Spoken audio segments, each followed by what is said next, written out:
Greetings, worship designers and preachers. Mary Scifres here, talking about sermon series. This past week, I've been working with a preaching client on her sermon series for the summer of 2016. She's a new seminary graduate and just learning her own skills and her own method as a preacher.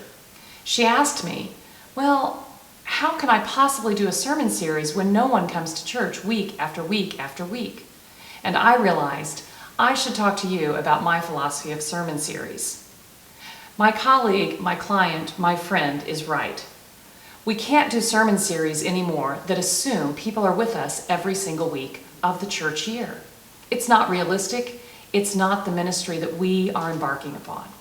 But we can preach sermon series that help us plan creatively and collaboratively with our staff, with our congregation, with people who are in our Bible studies, and also with any marketing teams that work with us.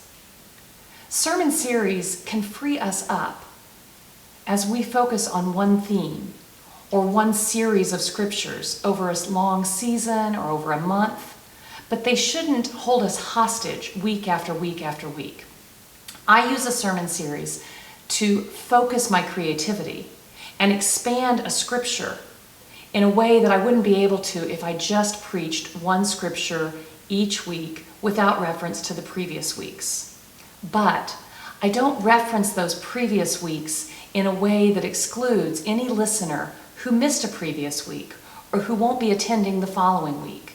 Rather, I include everyone by making each service stand alone, independent of previous and future services. So what do I mean by a series on grace wins? It means I'm going to preach on the theme that grace wins each week as I pull out the epistle to the Galatians.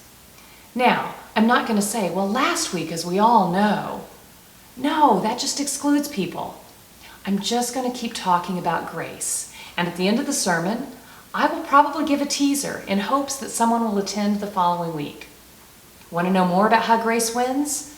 Don't miss next week when we are going to continue talking about the power of grace in our world. Or I encourage people to visit the website, to pick up the video from YouTube or the recording from SoundCloud, wherever you have housed your worship services that people can contact when they do miss worship. Use your series to tease them in. So, a sermon series is for your creative use, to expand a scripture or a theological idea, but not to exclude people who can't be with you week after week after week. Let sermon series expand your creativity while also welcoming everyone, newcomer, returning guest, stranger, regular attender.